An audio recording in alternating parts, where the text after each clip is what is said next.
Our next speaker is the keynote speaker for tonight's youth banquet. He has traveled across 6 continents to bring the message of chastity to more than 1 million teenagers in the past 15 years. And he is the best-selling author of more than 10 books. His website is chastityproject.com. S'il vous plaît accueillir Jason Evert. Could you please put your hands together for Jason Evert?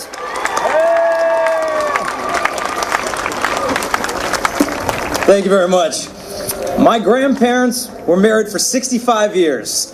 They had 10 children, and they would flirt with each other constantly. I grew up watching this. I saw my grandpa in the kitchen. He looked over to my grandma, and he was feeling kind of frisky, and he smacks her on the leg, and he said, "Hi, my name's Joe." And I looked at that. I said, "I love it. They're 100 years old, and they're flirting." And when she passed away, he leaned over her coffin, and he gave her one kiss on the nose, and he said, "Bye, babe." And I saw that, and I said, that's it. That's what I want. I want a love that is stronger than death.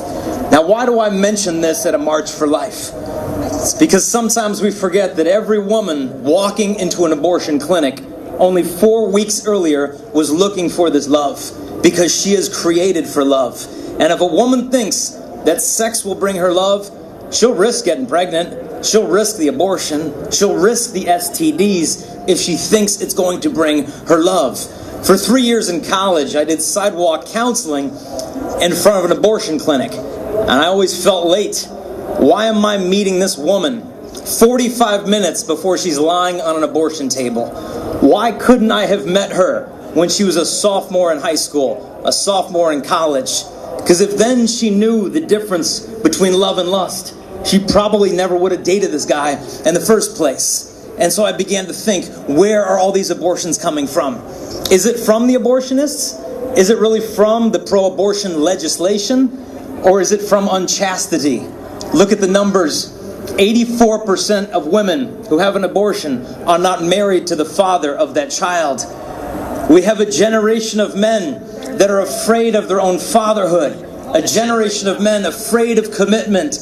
They're willing to take their pleasure, but not willing to take their responsibilities. I spoke at a high school, and I asked the boys, what is the most common sexually transmitted disease?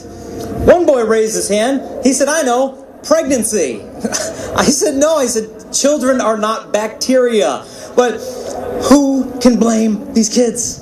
They've been raised in a contraceptive culture where we're told you can separate making love from making life. And these young people, I mean, it even leads into marriage.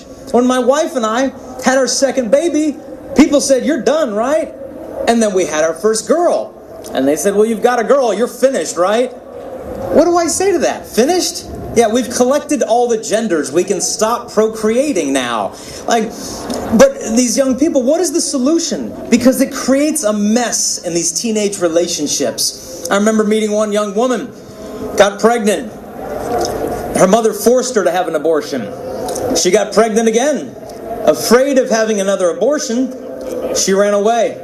She lived in a cemetery for 2 weeks, hardly ate, hardly slept, gave up and went home. Her mom forced her to have a second abortion. Then her boyfriend broke up with her. What does that girl need? Does she need more contraceptives? Some people will say yes, they need safe sex, but that message has been a failure. Don't believe me, ask Planned Parenthood.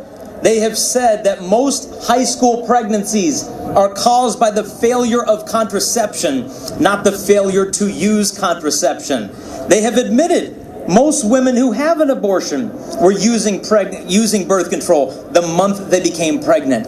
So what is needed? What is needed is a rebirth of the virtue of chastity, not as a list of prohibitions, but rather chastity as a virtue that frees you to love.